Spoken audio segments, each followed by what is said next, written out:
زندگی گزارتے ہیں، زندہ رہتے ہیں، اگر ان کو پانی ملتا رہے تو ان کی نشو و نما بڑی پیاری ہوگی۔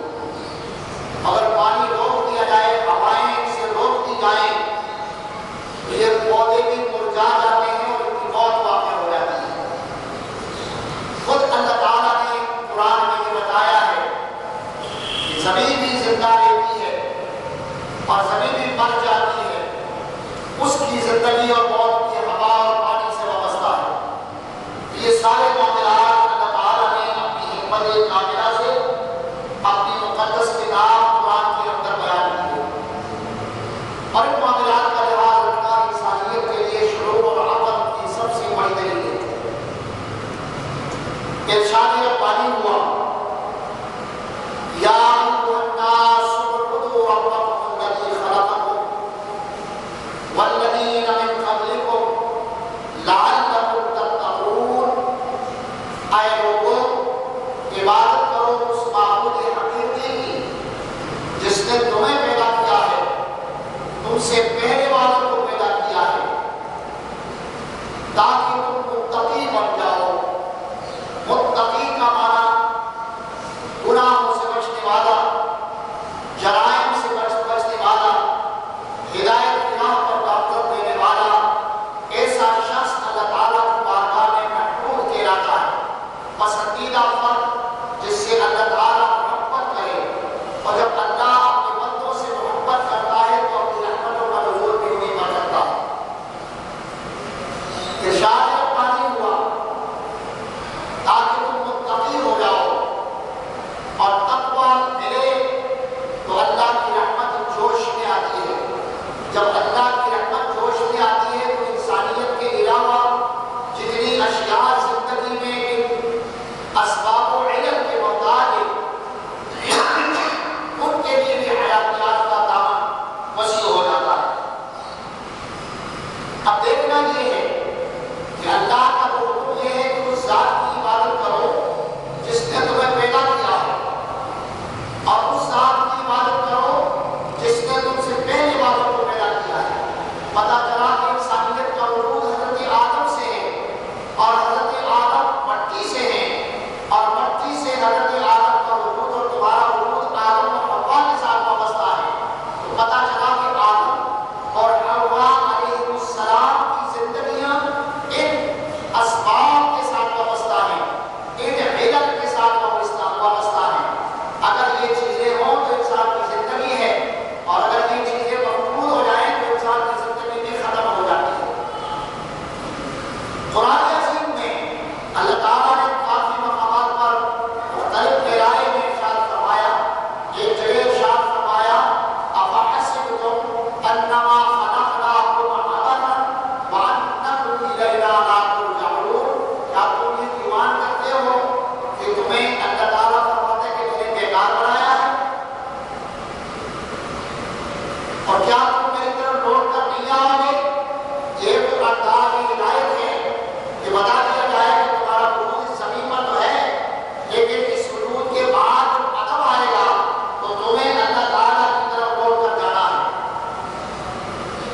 اب اللہ کی طرف لوٹ کر جانا کب ہے؟ جب موت واقع ہو جاتی ہے، روح مومن کی اعلیٰ علمین کی طرف چلی جاتی ہے، اور گناہگاروں کی روحیں تحت الثری سجین کی طرف چلی جاتی ہیں۔ اس وقت اللہ تعالیٰ مومنین کو بھی اپنی طرف رجوع کرتا ہے، اور جو مجرم ہے اس کو بھی اپنی طرف مبسوط کراتا ہے۔ تو ہدایت یافتہ تو اللہ کی رحمتوں سے بہتر ہوتے ہیں، اور جو جرائم پیشہ ہیں وہ اللہ رب العزت کے مقرر کردہ عذاب میں عقاب میں دیتے ہیں۔ تو آپ اگر شعور ہے تو اپنے خالق رب العزت کی اس بات پر یقین رکھا ہے، وَأَنَّكُمْ إِلَيْنَا لَا تُرْجَعُونَ۔ فَتَعَالَى اللَّهُ الْمَلِكُ الْحَقُّ۔ بلند والا ہے وہ ذات جو مالک ہے اور سچا ہے، اس کے قول اور فعل میں سچائی ہی سچائی ہے، کہیں اس میں گھیر پھیر نہیں ہے۔ وہ جو کلام فرماتا ہے وہ گہرائی سے وابستہ ہے، اور اس گہرائی کے پیش نظر اس کے لیے آگے ہدایت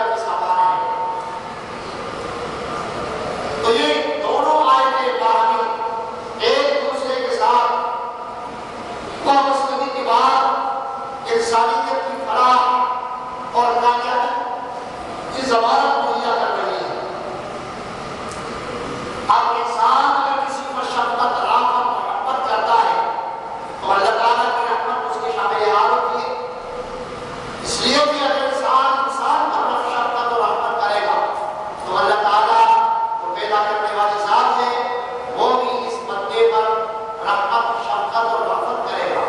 اس لیے کلام ربانی سے انسانیت کی فلاح کا ایک بڑا زبردست قسم کا راستہ دکھایا گیا ہے، اور انسانیت کو اس سلسلے میں عقل و فطرت سے کام لے کر اپنی فلاح کا راستہ اختیار کرنا چاہیے۔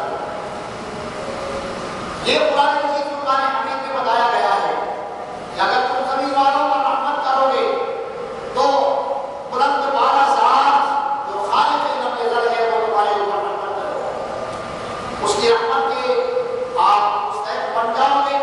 اسی طرح قرآن مجید فرقان حمید میں اللہ تبارک و تعالیٰ نے توجہ میں یہ بھی ارشاد فرمایا کہ اے مجرموں، تم اگر یہ سوچتے ہو کہ تم ان صحراؤں سے بھاگتے ہوئے کہیں کناروں پر پہنچ جاؤ گے اور کہیں پہاڑوں پر چڑھ جاؤ گے اور تمہیں نجات مل جائے گی، فَانْفُذُوا لَا تَنْفُذُونَ إِلَّا بِسُلْطَانٍ، تم نہیں باغ نکل سکتے، جہاں باغ نکلو گے وہیں اللہ تعالیٰ کی حکمرانی ہے، وہیں تمہاری گرفت کو کر لے گا، تو کہیں بھاگنے کی راہ نہیں ملے گی۔ یہ بھی آیت مبارکہ بڑی عظیم ہے، ہدایت کا سامان ہے، اس میں بھی انسانیت کو فلاح کی راستہ دکھایا گیا ہے۔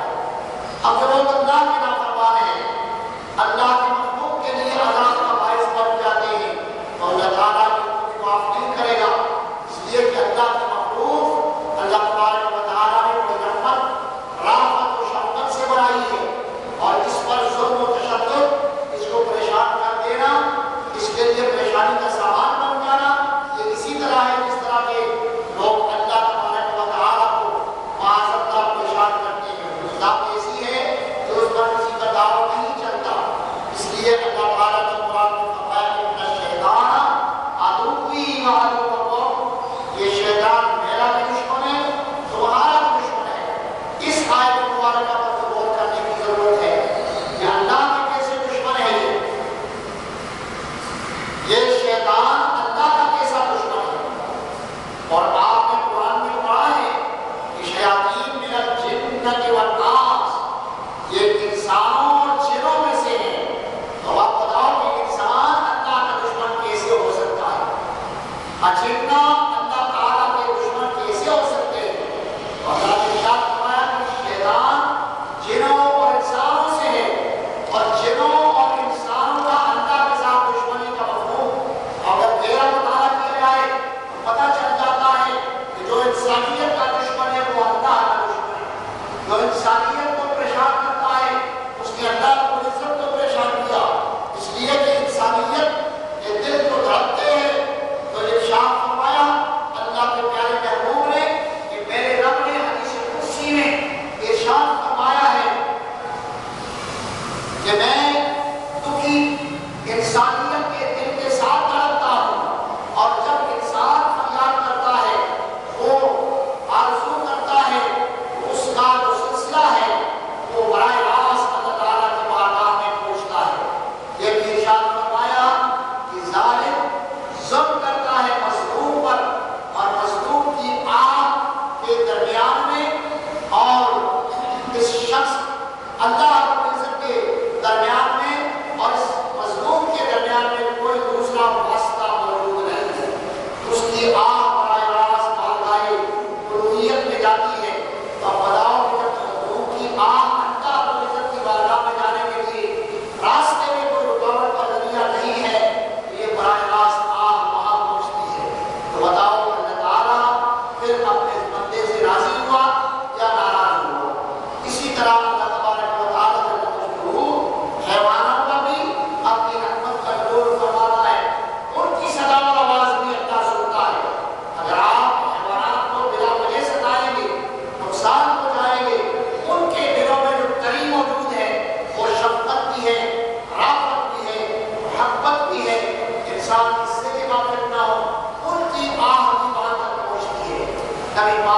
اللہ علیہ وسلم نے ارشاد فرمایا کہ ایک شخص کتے کے ساتھ احسان کرنے کی وجہ سے آج وہ جنت میں موجود ہے۔ واقعہ یہ سنایا بخاری کے اندر حدیث ہے، ایک شخص راستے پر سفر میں تھا، اس کو سخت پیاس نے پریشان کیا، چلتے ہوئے کسی کنویں کے اوپر جا گزرا، دیکھا پانی تو موجود ہے لیکن اس کے لیے رسی اور ڈول نہیں ہے جس کی وجہ سے وہ پانی اندر سے نکال دے۔ اس نے سوچا کہ مجھے تو پانی پینا ہی ہے، ہاتھ پیر لگا کر کنویں میں اتر گیا، پانی پیا، اپنے دل کو ٹھنڈا کیا، اور جب باہر نکلا تو دیکھا کتا کہ گیلی مٹی چاٹ رہا ہے۔ اس شخص نے جب دیکھا تو زبان اس کی نمک نہیں ہے اور وہ ہانپ رہا ہے اور پانی کی تلاش میں پانی اس کو نہیں ملا، وہ مٹی چاٹ کے اپنے جگر کو ٹھنڈا کر رہا ہے۔ یہ شخص اترا، اپنا موزہ اتارا، کنویں میں اتر کر موزہ پانی سے بھر دیا، باہر نکل کر اسے ابھیل دیا، کتے کو پانی پلا دیا۔ اس کتے نے آسمانوں کی طرف منہ کرتے ہوئے ایک لمبی آواز دی، اور اس آواز کے صدقے میں اللہ تعالیٰ نے اس درد جگر کو راحت پہنچانے کی وجہ سے اللہ رب العزت نے وہ کتے کو پانی پلانے والے کو جنت نصیب فرمایا۔ پھر ارشاد فرمایا کہ یہ بلی جو کسی بڑھیا کے گھر میں رہتی تھی، وہ اس کو کھانا پینا نہیں دیتی تھی، بڑی پریشان رہتی تھی، اس کو باہر بگا دیا، کیڑے مکوڑے کھا کر اپنا گزر بسر کرتی تھی، پھر آئی، اس نے اس کو باندھ دیا، ستایا، اسی حال میں وہ مر گئی۔ اللہ کے حبیب نے ارشاد فرمایا کہ وہ بلی آج بھی اس عورت پر مسلط ہے، اور حضور نے ارشاد فرمایا کہ کیا تو اس کو پانی دیتی؟ یہ تو صحراؤں کے کیڑے مکوڑے کھا کر اپنی زندگی گزارتی، اس کو کیوں مار دیا؟ تو اس کی رازق تھی، تو اس کی دربار تھی، تو اس کا معاملہ طے کرتی تھی کہ اللہ کی مخلوق ہے۔ تو فرمایا قیامت کے دن تک وہ بلی پنجوں سے اس کے بال نوچے گی اور اس پر 24 گھنٹے مسلط ہے۔ وہ پتہ چلا کہ حیوانوں کے ساتھ احسان کرنے والے جنت کے مستحق ہو جاتے ہیں، اور حیوانوں کے ساتھ ظلم کرنے والے جہنم کے مستحق ہو جاتے ہیں، عذاب الہی کا نشانہ بن جاتے ہیں۔ یہ عبرت آموز واقعات ہیں۔ آج آپ کو یورپ کی وہ حکومتیں آپ کو برقراری کے لیے وہ کہتے ہیں کہ ہم نے تو انجمنیں بنا رکھی ہیں، ہم تو صحراؤں میں، جنگلوں میں، بیابانوں میں، فضاؤں میں اڑنے والے پرندوں کا شکار بھی منع کرتے ہیں تاکہ وہاں تک وہ نہ پہنچ سکیں کہ وہ پرندوں کو مارنے والے اذیت پہنچا دے۔ تو بڑے رہتے ہیں اور شفقت کرتے ہیں، بڑے معاملات کرتے ہیں۔ تو میں آپ کو یہ بتاؤں کہ ان کا یہ شکار کو منع قرار دینا، یہ فلسفہ جاننا کہ ہم ان پرندوں پر، ان حیوانوں پر جو جنگل میں گھومتے ہیں، ان کی زندگیوں کو بچا کر ان کی نسلوں کو دوا بخشتے ہیں، اور اگر یہ مر جائیں گے تو ان کی نسلیں ختم ہو جائیں گی۔ بہت سارے ایسے جانور ہیں، پرندے ہیں جو پہلے ہوا کرتے تھے، آج نہیں۔ میں آپ کو یہ بتاؤں کہ قدرت کا بڑا کمال ہے، اللہ تعالیٰ نے انسانوں اور کیڑوں مکوڑوں میں بھی اس شعور کو رکھا ہے جو اپنی روزی کی تلاش میں نکلتے ہیں، وہ اپنے لیے پانی اور دانہ حاصل کرنے میں کامیاب ہو جاتے ہیں، اور ان کے معاملات ان صحراؤں کے جنگلات میں زندگی کے ساتھ وابستہ ہیں۔ تو یہ صلہ رحمی حیوانات کا مسئلہ جو ہے، یہ اس کے پیچھے اور فکر کا فرما ہے۔ وہ کیا ہے؟ شکار کھیلنا حضرت ابراہیم علیہ السلام کی شریعت سے ہے، جنگلوں میں شکار کھیلنا۔ اس کے بعد آقا جہاں صلی اللہ علیہ وسلم بھی شکار کو پسند فرماتے تھے۔ شکار روزی کا ایک ذریعہ ہے، اور یہ مردود اس لیے یہودیت میں ہے، عیسائی اور یہودی اور پارسی، یہ قوتیں انبیاء کی مخالفت کی وجہ سے یہ شکار کو منع کرنے کی سردر کی بازی لگا دیتے ہیں۔ مگر جس جانور کا وجود اللہ نے اپنے مردوں کی غذا بنایا ہوا ہے، وہ کسی نہ کسی طریقے سے اس غذا کو پہنچا دے۔ مچھلی یہ انسان کی غذا ہے، پرندے انسان کی غذا ہے، یہ جنگلوں میں گھومنے والے وہ وحشی جانور گھر میں پلنے والے جانوروں کی طرح ہیں، وہ انسانیت کی غذا ہے۔ اور انسان جب غذا اپناتا ہے تو رحمان الرحیم کی عبادت کرتا ہے۔ اس لیے ان شکاروں کے اندر انبیاء کی فکر کا رہا ہے، اور انبیاء کی فکر کی وجہ سے جو انبیاء کی امتیں ہیں وہ ان فکروں کو اپنا کر اللہ رب العزت کا خود خوشبودی حاصل کرتے ہیں۔ یہ مربوط اس لیے انسان کے دشمن ہے کہ انبیاء کی سنت، انبیاء کا طریقہ، انبیاء کے معمولات کو یہ مسلمان اپناتے ہیں، تو لہٰذا ان کی مخالفت کر دو۔ ان کے اندر کے لوگ یہ سوچیں کہ نسلیں ختم ہو جائیں گی، میاں آپ کی کتنی بڑی زندگی ہوگی، ہر آدمی سوچ سکتا ہے، کوئی 30 سال کا ہے، کوئی 40 سال کا ہے، کوئی 50 سال کا ہے، کوئی 60 سال کا ہے، کوئی 60 سے آگے 80 سال کا ہو گیا، کوئی 100 سال کا بھی ہے۔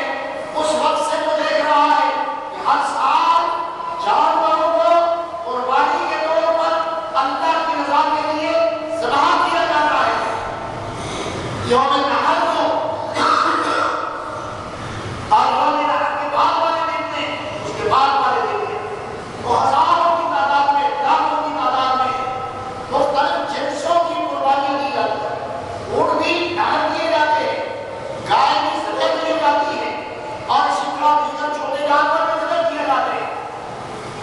ہر گھر میں 8، 10، 2، 4، 6، 10 یہ جانور ذبح کیے جاتے ہیں۔ مگر ہم یہ دیکھتے ہیں وہ جانور اپنے ساتھ کے لیے اس سے بھی زیادہ آ جاتے ہیں۔ کبھی یہ جانور کم نہیں ہوئے، اور کبھی اللہ کے رسول نے یہ درس نہیں دیا یا اس بات سے ذرا بچ کے رہنا، ایک ہی قربانی لے لینا کافی ہے، تو قربانیوں کی ضرورت نہیں ہے۔ ہر دروازے پر ایک قربانی ہو دے، اندر 10 آدمی رہتے ہیں، 10 جو ہے وہ صاحب نظام ہے، تو 10 پر قربانی واجب ہے۔ بس واجب کو اتار کر کے اللہ کی رضا کا مستحق بنتا ہے، اور جب اللہ راضی ہوگا تو جانوروں کو اوپر کر کے آ جائے گی۔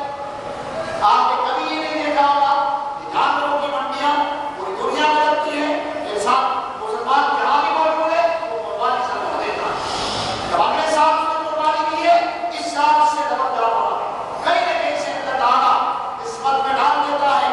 یہ انڈیا کی طرف سے آئیں گے، یورپ کی جانب سے آئیں گے، عراق کی جانب سے آئیں گے، فرانس طرف سے آئیں گے، یہ چائنا کی جانب سے آ جائیں گے، کہیں نہ کہیں عبادت کا ذریعہ جو قربانی ہے اللہ تعالیٰ اس کو جانور عطا کر دیتا ہے۔ یہ ساری چیزیں اس طرح ہیں، یہ اللہ کا انتظام ہے، میرا اور آپ کا نہیں ہے۔ ہم نے تو عبادت کی راہ پر چلنا ہے اور عبادت کر کے اللہ تبارک و تعالیٰ کو راضی کرنا ہے۔ اس لیے رب نے ارشاد فرمایا یا ایھا الناس اعبدوا ربکم الذی خلقکم والذین من قبلکم لعلکم تتقون۔ اے لوگوں، یہاں ایمان والوں کو خطاب نہیں فرمایا، عام انسانیت کو، یہودی ہیں ان کو خطاب ہے، عیسائی ہیں ان کو خطاب ہے، نصرانی ہیں ان کو خطاب ہے، پارسی ہیں ان کو خطاب ہے، جو بھی مخلوق ہے گمراہ ہے یا ہدایت یافتہ ہے، اللہ تعالیٰ نے اس مطلق انسانیت کے خطاب میں سب کو شامل رکھا ہے۔ پتہ یہ چلا کہ عبادت کے ذرائع اور عبادت کے مقام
شفا ہے۔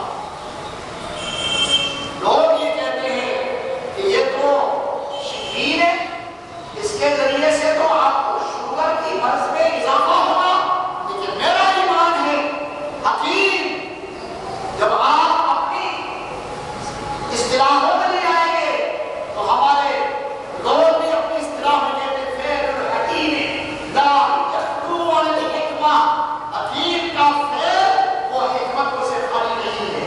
جب